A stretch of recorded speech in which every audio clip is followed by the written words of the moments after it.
샬롬 삼국지 3권 5번째 12장수가 나타나 유요의 군사들과 부딪혔다.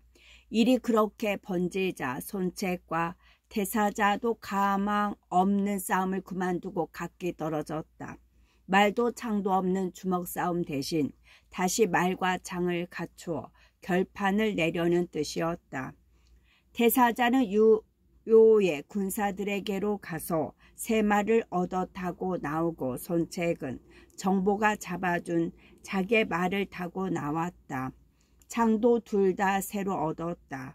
그렇게 되자 유요의 처녀 군사와 손책의 12장수 간의 혼전이 벌어졌다. 손책을 비롯한 12기가 아무리 용맹스럽다 해도 역시 중과 부적이었다. 겨우 손책을 보호하며 밀리고 밀려 고개 아래까지 이르렀다.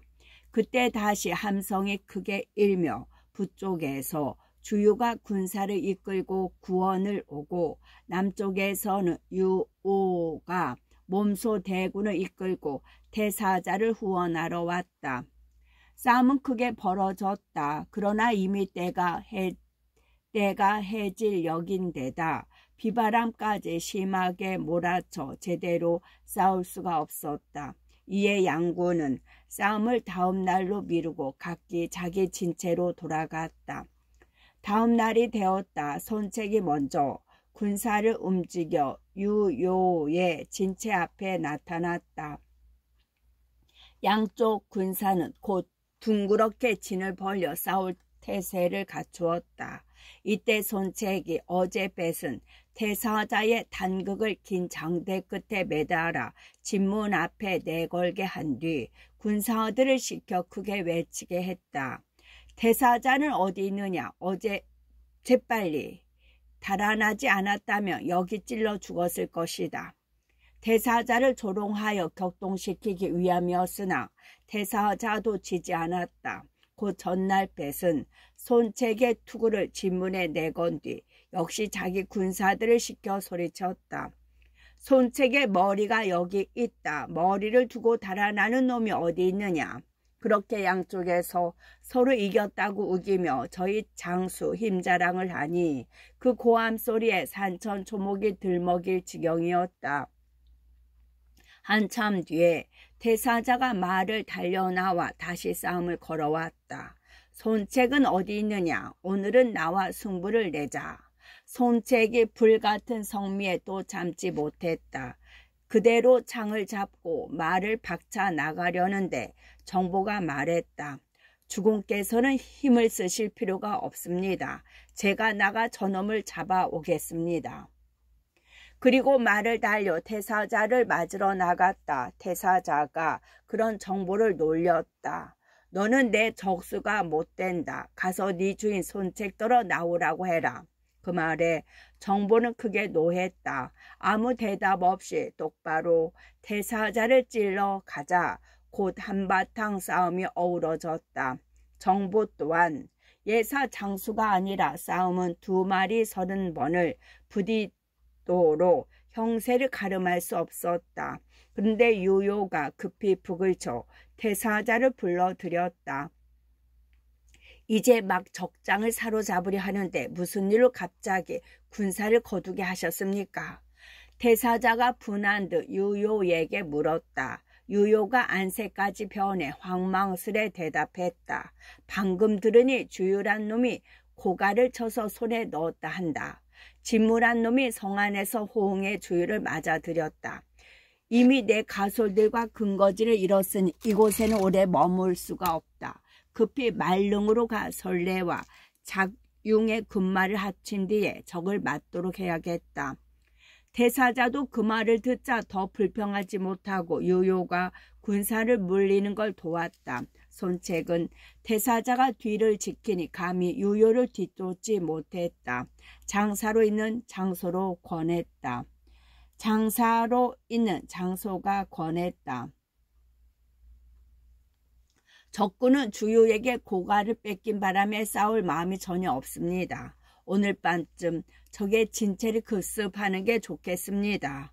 낮에는 추격을 꺼리던 손책도 야습이라면 할만하다 여겼다. 장소의 계책을 따라 그날 밤 군사를 다섯 길로 나누어 유효의 진체를 들이쳤다. 돌아가는 데만 급급했던 유효는 대패하여 군사는 뿔뿔이 흩어졌다. 태사자도 혼자 힘으로는 손책의 대군을 감당할 수 없어 겨우 수십 기만 데리고 경연으로 달아났다. 유효를 크게 이긴 손책은 곧 군사를 돌려 고가로 갔다. 주유가 반갑게 손책을 맞으며 한 사람을 데려와 보이며 말했다. 이 사람은 여강 송자가 고향인데 이름은 진무이고 자는 자열이라고 씁니다. 이번에 안에서 호응해준 덕분에 쉽게 고가를 빼앗을 수가 있었습니다. 손책이 보니 키가 7자의 얼굴은 누렇고 눈알은 붉은 것이 연히 사람과 달랐다. 절로 공경하고 사랑하는 마음이 일어 그를 교유로 삼고 유효의 장수 설례를 칠 때 선봉을 세웠다. 진무는 10여 기를 이끌고 돌진하여 잠깐 사이에 50여 명의 목을 베니 설례는 성문을 닫아 걸고 감히 나오지 못했다. 손책이 영을 내려 성을 공격하는데 갑자기 급한 전갈이 왔다. 유효가 작용의 군사들과 합쳐 우저를 되찾아 갔습니다. 그 말에 손책은 노기가 솟구쳤다. 설례의 말릉성을 놓아두고 스스로 앞장서 우저로 달려갔다. 손책의 대군이 우저에 이르자 유효와 작용이 군사를 이끌고 대항해 왔다. 내가 이미 여기 이르렀거늘 니놈들이 어찌하여 항복하지 않느냐. 손책이 진문 앞에 나와 선 두 사람을 보고 호령했다. 유효의 등 뒤에서 한 장수가 창을 들고 말을 달려 나오는데 바로 부장 우미였다. 하지만 우미 따위는 처음부터 손책의 적수가 아니었다. 미처 창칼이 3번 부딪기도 전에 손책이 갑자기 손을 내뻗는가 싶더니 어느새 우미는 산채로 손책의 겨드랑이 사이에 끼어 있었다. 손책이 어린애 다루듯 우미를 사로잡아 가는 걸 보자 유효의 장수 번능이 다시 그를 구하러 달려나갔다. 번능의 장이 아무것도 모르는 채 자기 진체로 돌아가는 손책의 등판을 막 찌르려 할 때였다. 손책의 군사들이 놀라 소리쳤다. 주공, 등 뒤에 노리는 자가 있습니다. 손책이 고개를 돌려보니 어느새 번능의 말이 코앞에 이르러 있었다. 이놈 어디를 감히. 손책이 온 힘을 목청에 모아 한 소리 크게 꾸짖었다. 그 목소리가 얼마나 높고 우렁찬지 마치 큰 우레소리 같았다. 막 창을 내지르려던 번능은 그 소리에 정신이 아득하고 온몸이 굳어버렸다. 창을 떨어뜨림과 함께 말 등에서 굴러 떨어지며 머리가 터져 죽고 말았다. 손책이 자기 진체의 문기 아래로 돌아와 우미를 내려놓고 보니 그 또한 이미 숨이 끊어져 있었다. 손책의 남다른 팔 힘에 겨드랑이에 끼인 채 질식한 듯했다. 한 번 나가 장수 하나는 겨드랑이로 눌러 죽이고 하나는 고함 한 번으로 놀라 죽게 만드니 이로 인해 사람들은 그뒤 손책을 소패왕이라 불렀다. 힘은 산을 뽑고 기세는 세상을 덮는다던 패왕, 항우에 비견할 만한 용력을 지녔다는 뜻이었다. 일이 그렇게 되자 유효의 군사들이 겁을 먹은 것은 당연한 이치였다. 유효인들, 그런 군사로 무얼 할 수 있겠는가. 다시 크게 져 인마의 태반은 손책에게 항복해 버리고 애꿎은 졸개들의 목만 만여 개나 손책에게 넘겨주는 참패를 당했다. 이에 유효는 더 대항해 싸울 뜻을 잃고 작용과 함께 예장으로 달아났다가 마침내는 원술에게로 몸을 의탁해 갔다. 우저를 되찾은 손책은 다시 말릉으로 돌아가 설례가 지키는 성을 공격하기 시작했다.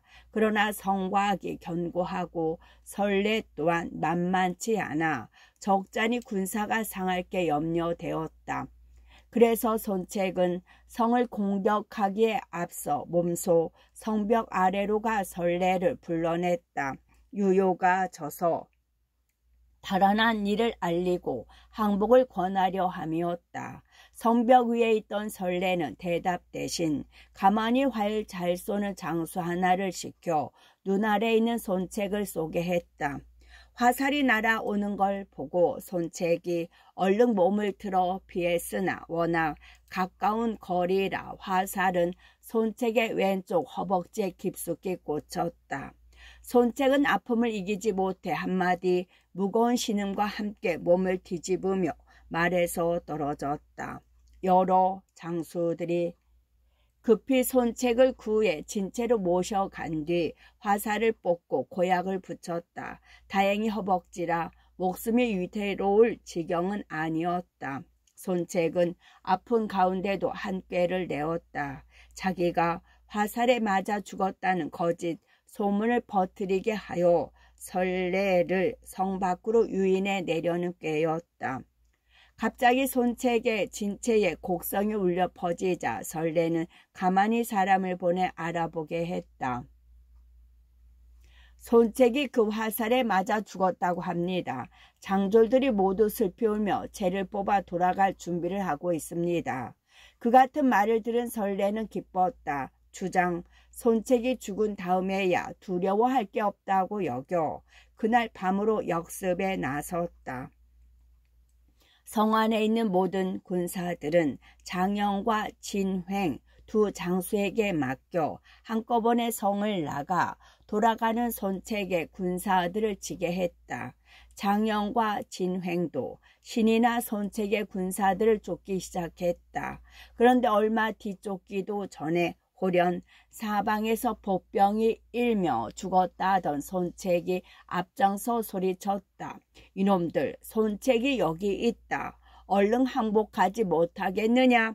그 우레 같은 고함 소리에 설레의 장졸들은 한꺼번에 얼이 빠졌다. 모두 창칼을 버리고 땅바닥에 엎드려 항복하기에 바빴다. 항복하는 자는 죽이지 마라. 손책이 엄하게 영을 내렸다. 그러자 항복하는 자는 더욱 늘었다. 장영은 이미 일이 그런 걸 알았다. 제 한 목숨이나 구하고자 급히 말머리를 돌리는데 어느새 손책의 장수 진무가 창을 내질렀다. 장영은 창 황황 가운데 손발 한번 제대로 놀려보지 못하고 구슬픈 비명과 함께 말 아래로 굴러 떨어졌다. 장영이 죽는 걸 보자 진횡도 겁이 났다. 정신없이 달아나는데 이번에는 손책의 장수 장흠이 그냥 보내주지 않았다. 차고 있는 활을 풀어 한 살을 날리니 시위 소리와 함께 진횡 또한 말에서 떨어져 죽었다. 유요 밑에서는 한 가닥씩 하던 장수들이 그런 꼴로 죽는 마당에 모사인 설레가 무사할 리 없었다. 어지럽게 엉켜 싸우는 군사들 틈에서 어느 귀신이 잡아간지도 모르게 목숨을 잃고 말았다. 유요의 군사들을 남김없이 죽이거나 항복받은 뒤 손책은 텅 빈 마을릉 성으로 들어갔다. 군사들 엄하게 단속하여 민폐를 없게 하고 방을 걸어 백성들을 안심시키니 백성들은 모두 손책을 징송하여 맞지 않았다. 이제는 태사자를 잡을 차례다. 어느 정도 성안이 안동된 것을 보고 손책은 그렇게 말하며 태사자가 있는 경현으로 군사를 몰아갔다. 다져지는 또 하나의 기업, 다져지는 또 하나의 기업. 이때 경연의 대사자는 새로이 군사 2천을 뽑아 원래 거느리고 있던 군사에 보탠 뒤 유요의 원수를 갚고자 손책을 찾아 나서려는 참이었다. 손책이 제 발로 찾아온다는 말을 듣자 그 어느 때보다 투지를 불태우며 기다리고 있었다. 그러나 태사자와는 달리 손책은 어떻게든 태사자를 산채로 잡고 싶었다. 그의 무용을 아껴 되도록이면 자기 사람으로 만들고 싶은 까닭이었다. 주요가 한 계교를 내놓았다. 경현을 지시되 남북 서 3면만 공격하고 동문을 비워두십시오. 그러면 힘에 붙인 태사자는 그쪽으로 달아날 것입니다. 이때 다시 동문 박 50리쯤에 세 갈래 복병을 두면 말과 함께 지칠 대로 지쳐있는 태사자를 사로잡는 것은 어렵지 않습니다. 손책이 들으니 좋은 꾀였다. 곧 그 말을 따라 동문을 남겨두고 삼면을 치열하게 공격했다. 태사자가 2000의 군사를 더 늘렸다 하나 원래 그들은 싸움을 모르는 사냐의 농민들이었다. 기울이 제대로 설 리 없고 군령이 싸움에 맞게 먹혀들 리 없었다. 거기다가 경연의 성벽 또한 그리 높지 못해 전부터 지키기가 어려웠다. 그런 태사자를 더욱 놀라게 한 것은 손책의 장수 진무였다. 그날 밤 진무는 손책의 명을 받고 짧은 갑옷에 칼만 찬 채 군사들에 앞서 성벽을 기어 올랐다. 그리고 태사자의 신병들이 어쩔 줄 몰라 허둥지둥하는 사이에 여기저기 불을 놓았다. 태사자는 성에 불이 붙은 걸 보고 더 지키기 어렵다 생각했다. 급히 말 위에 올라 공격이 없는 동문으로 빠져나갔다. 그 뒤를 군사를 이끈 손책이 짐짓 모질게 뒤쫓았다. 태사자는 그 바람에 더욱 정신없이 달렸다. 30리쯤 가자 뒤따르는 군사의 함성이 들리지 않았다. 그러나 아직 마음을 놓지 못한 태사자는 20리를 더 달렸다. 사람과 말이 함께 지쳐 갈숲을 지나는데 호련 함성이 크게 일었다. 태사자는 놀라 더 깊이 말을 몰았다. 그러나 양쪽 갈숲에서 말을 잡는 데 쓰는 밧줄이 빗발처럼 쏟아져 태사자가 탄 말을 얽었다.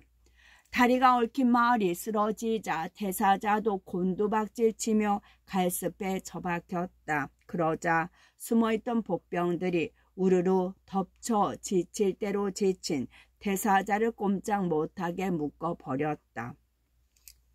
군사들이 의기양양하게 태사자를 묶고 돌아오자 미리 기다리던 손책은 짐짓 노한 목소리로 군사들을 꾸짖었다. 내가 장군을 모셔오라 했지 언제 이리 함부로 묶어오라 했느냐. 모두 물러나라. 그리고 스스로 진채 밖으로 나가 태사자를 풀어준 뒤 자신의 비단옷을 입히고 진채 안으로 들이기를 정했다. 나는 자의가 참된 대장부임을 알고 있어. 유효 같은 하찮은 무리가 대장을 잘못 써서 오늘 이처럼 패하게 되었으니 너무 욕되게 생각하지 마시오. 진채로 돌아온 뒤 손책이 점잖게 태사자를 위로했다. 항복을 권하는 적장이 아니라 귀한 손을 맞은 주인 같은 태도였다. 원래 자부심이 강하고 의리 깊은 태사였지만 손책이 그렇게 나오자 감격하지 않을 수 없었다. 몇 마디 나누기도 전에 스스로 항복하기를 원했다. 하지만 그 항복 역시 가볍고 하찮은 무리와는 달랐다. 만약 지난번 신정에서 서로 싸울 때 공이 나를 사로잡았다면 해치지 않고 돌려보내 주셨겠소? 태사자가 항복하기를 정하자 손책이 반가워 그의 손을 잡으며 그런 우스갯소리를 했을 때였다. 태사자는 조금도 망설이지 않고 대답했다. 알 수 없는 일입니다. 비굴한 기색이라고는 턱을 만큼도 보이지 않는 태도였다. 손책은 그게 더욱 기꺼운 듯 큰 소리로 웃으며 태사자를 자신의 장막 안으로 정해들였다. 그리고 윗자리에 앉힌 뒤 크게 술상을 차려 대접했다. 묵묵히 술잔을 받던 대사자가 다시 무겁게 입을 열었다. 유효께서 이제 또 싸움에 지셨으니 그를 따르던 사졸들의 마음은 모두 그를 떠날 것입니다. 제가 가서 그 남은 무리를 수습하면 명공께 도움이 될 것입니다만 믿고 보내주실는지 모르겠습니다. 힘들여 사로잡은 자기를 말만 믿고 놓아달라는 것이나 다름없었다. 그러나 손책은 선뜻 허락했다. 공의 그 같은 정성이야말로 이 책이 참으로 바라던 바요. 그럼 떠나시되 기한은 내일 정오까지로 합니다. 그때까지는 돌아와 주시기를 바라오. 명심하여 지키겠습니다. 손책의 허락에 대사자는 그렇게 다짐하고 떠났다. 여러 장수들이 진문을 나서는 대사자를 보고 걱정했다.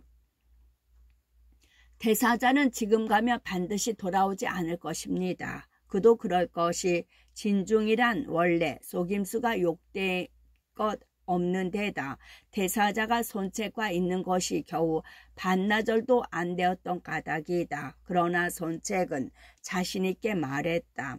자의는 신의를 지키는 장부다. 반드시 나를 저버리지 않을 것이다. 과연 그대로였다. 다음날 손책은 막대기를 영체 앞에 세워 그 그림자로 시간을 가늠하며 대사자가 돌아오기를 기다렸다. 그런데 정말 정오가 되기 전에 대사자가 흩어진 유효의 군사 전여 명을 모아 손책의 영체에 이르렀다. 손책이 기뻐함은 말할 나위도 없었다. 사람들도 모두 손책의 사람을 알아보는 눈에 감탄했다. 이후 손책은 세력이 점점 불어나 어느새 수만을 헤아리게 되었다. 손책은 그 세력을 이끌고 강동으로 내려가 백성들을 지켜주고 그 어려움을 돌보니 강동으로 몰리는 사람은 더욱 늘어났다.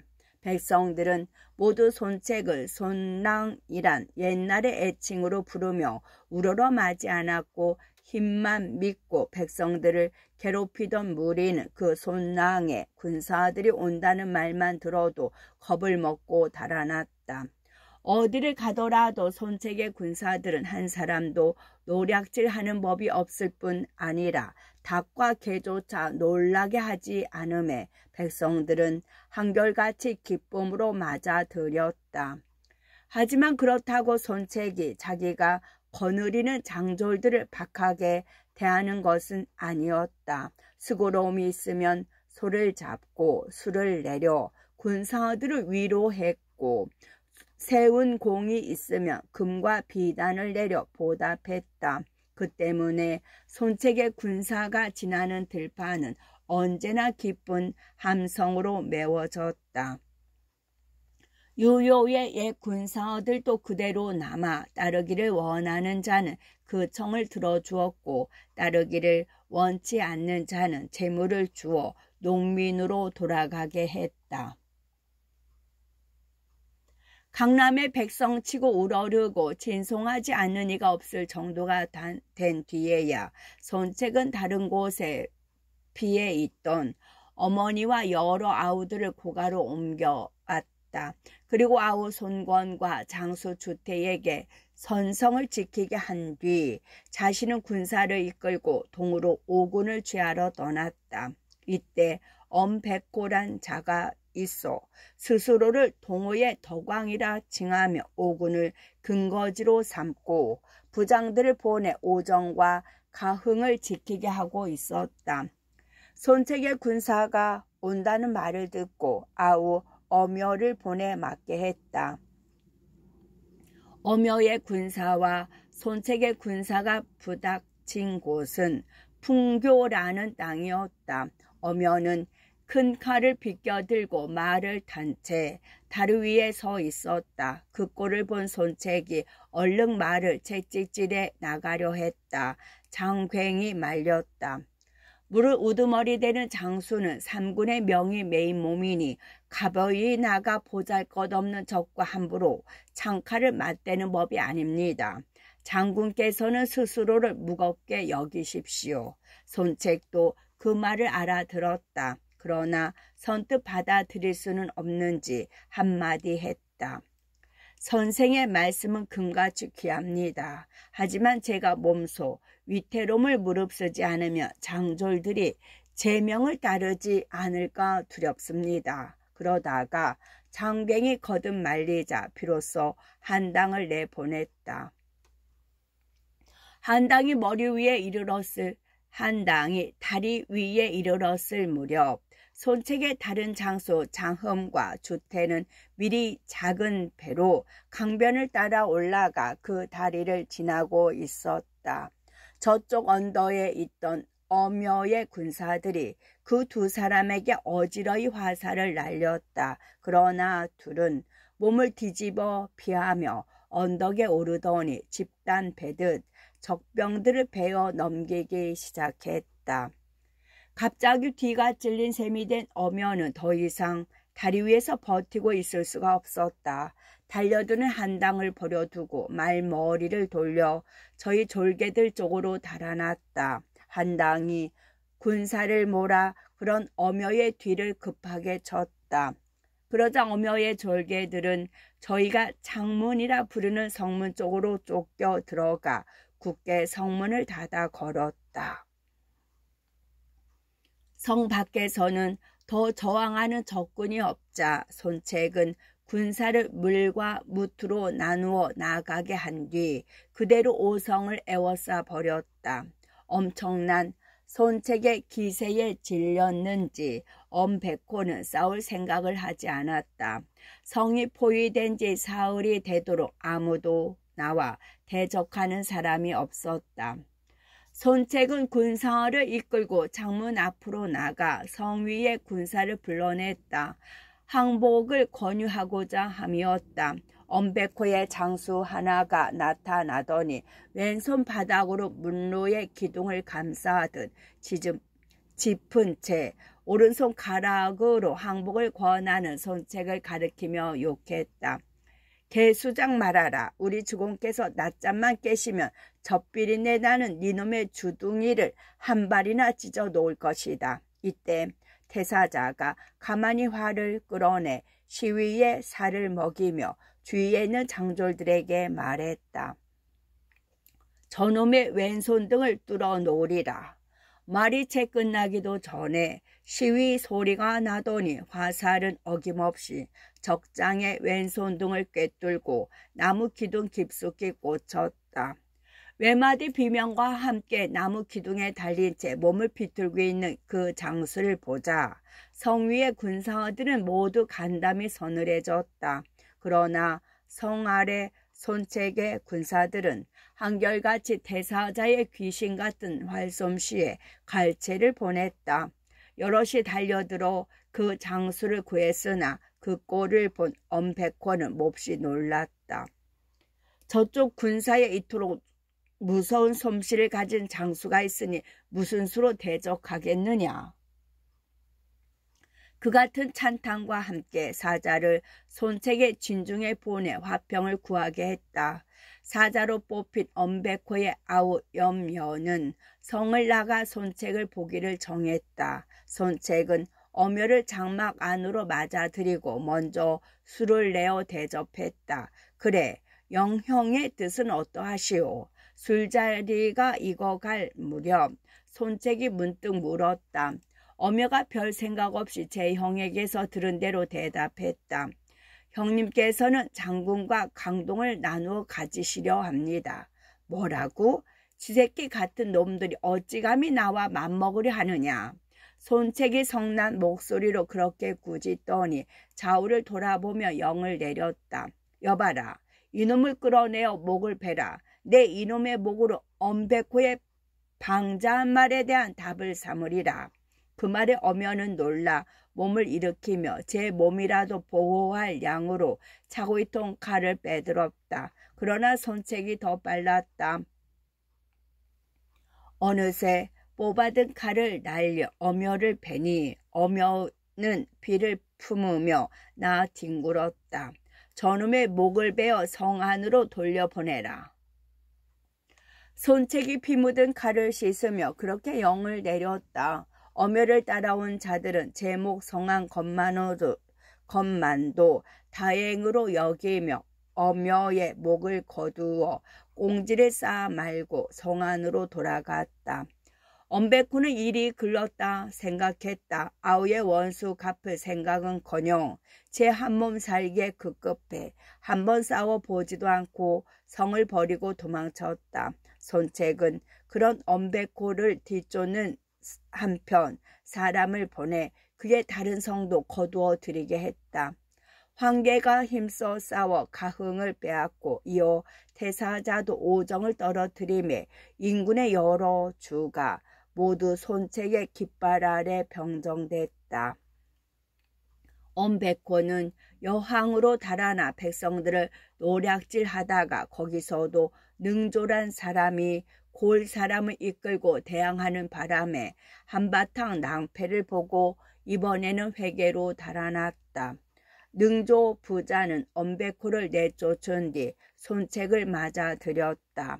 손책은 그들을 종정교위로 삼은 뒤 군사를 이끌고 엄베코를 쫓아 강을 건넜다. 엄베코는 근처의 도적대까지 모아 강나루에서 다시 맞서 보았으나 정부에게 또 한 번 대패했다. 별 수 없이 밤길을 달려 회계에 이르렀다.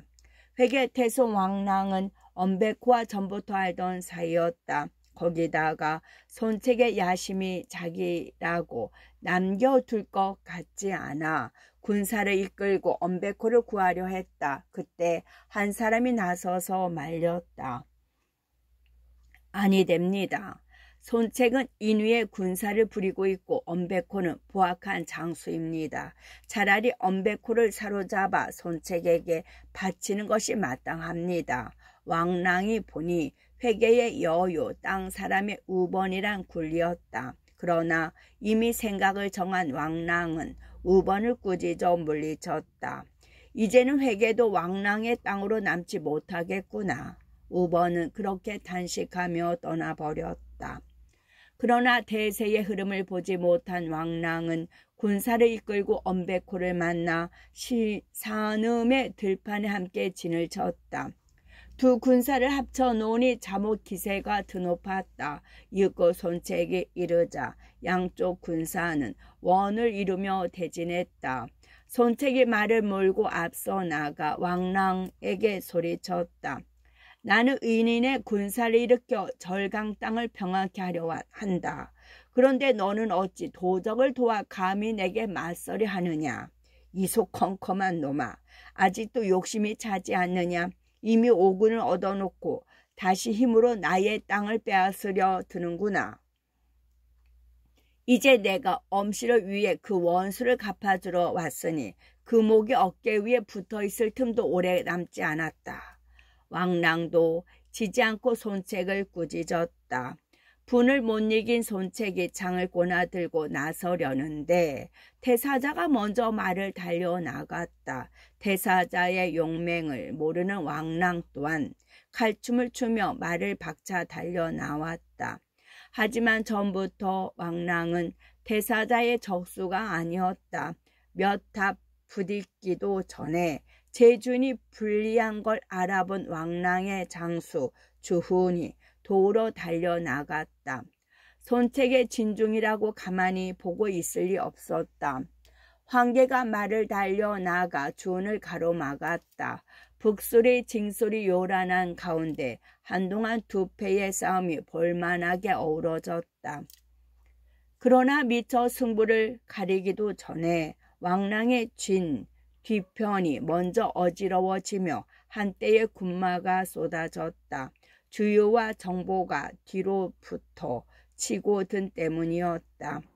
앞뒤로 협공을 당하게 되자 왕랑은 놀라 군사를 돌렸으나 마침내는 견뎌내지 못했다. 엄베코, 주훈 등과 한 줄기 혈로를 열어 간신히 성 안으로 돌아간 뒤 적교를 달아매고 성문을 굳게 닫았다. 손책의 대군은 승세를 타고 성 아래까지 다가와 사면으로 에워싸고 급하게 공격을 퍼부었다. 왕랑이 성 안에서 보니 그 기세가 하도 엄청나 마침내 견뎌낼 것 같지 않았다. 다시 군사를 이끌고 나가 죽기로 싸워볼 작정으로 성을 나서려는데 엄백호가 말렸다. 손책의 병세가 몹시 사나우니 자네는 마땅히 성을 높이고 벽을 두껍게 하여 지키고 나가지 말게. 한 달이 못돼 적은 양식이 다해 돌아가게 될 것이네. 그때 그 빈틈을 노려 뒤를 치면 싸우지 않고도 이길 수 있을 것이네. 왕랑이 들으니 옳은 말 같았다. 이에 굳게 회계성을 굳게 지킬 뿐 나가 싸우려 하지 않았다. 손책은 잇따라 며칠을 공격했으나 성이 워낙 튼튼한 데다 적이 굳게 지키기만 하니 성을 떨어뜨릴 수가 없었다. 할 수 없이 잠깐 공격을 늦추고 여러 장수들을 불러 모아 의논했다. 숙부 손정이 한 꾀를 일러주었다. 왕락이 든든한 성에 기대 굳게 지키기만 하니 급하게 뺏기는 어려울 것이네. 듣기에 회계의 돈과 곡식은 태반이 사독에 있다 하네. 그것을 먼저 쳐서 빼앗는 게 어떤가. 이곳에서 몇 신입밖에 되지 않을 뿐만 아니라 왕랑은 발등에 떨어진 불이 급해 방비를 든든하게 하지 못했을 것이니 그곳을 손에 넣기는 어렵지 않을 것이네. 그야말로 출기불이로 만약 군량이 없으면 왕랑 제놈이 무슨 수로 오래 버티겠는가. 출기불이는 적이 예상치 못한 곳으로 치고 나감을 말합니다. 끝.